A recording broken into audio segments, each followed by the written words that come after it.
Hey YouTube friends, we're back again here. Kind of lost track of the days, but anyway, we've had a couple of days. I think I posted something yesterday with the 4th of July, and we took a little bit of a break, but we've been working most every day anyway, so I've been busy, so I haven't posted. So I'm going to catch you up with what I've got going on so far. So we we have David and Beverly, and we have David over here working on. He's been a trooper, man. He has really come up. He did some electrical. He's screwed in floors. He's done all kinds of stuff. So I got to really give him some kudos for jumping in and helping. So here's what we got in the kitchen. We have, as you probably noticed, the floor. So we patched the places that we had to cut out that were rotten. So we patched those with some some treated 3/4 inch plywood, and then we came back over with 1/2 inch plywood, and that brings it up to a level that the rest of the coach has had a new floor put in it in the past. So that brings us up flush. So now it's ready for the new hardwood floor. So you can kind of see how it's we've cut the carpet back a little bit. So this carpet will be gone on Monday, and they're putting hardwood floor in. So this gives us a good surface to mount the hardwood floor to.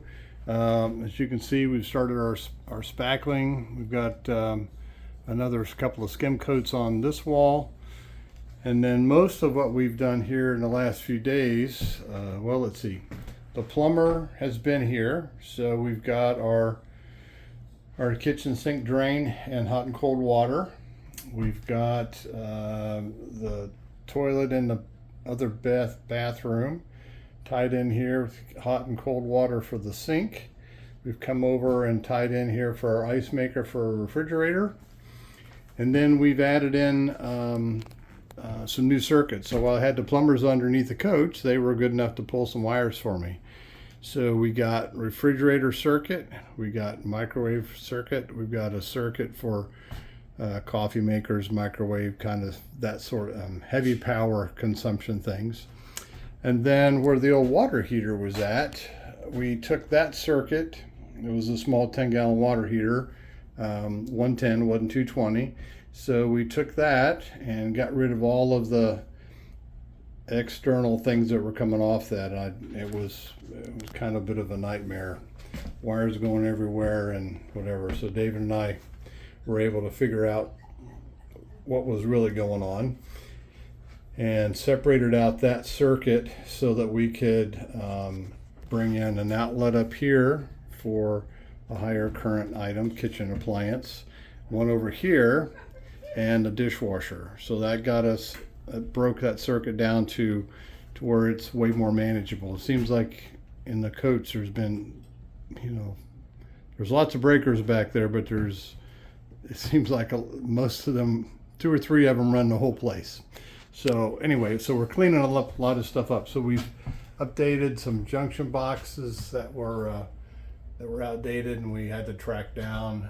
We figured out, we added a switch in here for switch out in the Florida room, switch for the kitchen light, and then an outlet that goes into the other circuit. So we've got a couple circuits in here. So we're at the point now where finishing up some drywall. They're going to do some insulation on this outside wall, and whatever's left we'll wrap around the corner, and then we'll slap up the drywall and start spackling, because they're putting the hardwood floor in on Monday, which means we've got to have all the base, at the minimum, the base cabinets in place so they can lay all the floor. And that means we need to have some of that drywall finished and primed and that sort of stuff. So we're not out of the woods. We're still under pressure to get things together in the right way, but at least we've cleaned a lot of things up, and a lot of things are kind of coming together. Anyway, that's what we have for the moment. Have a good one.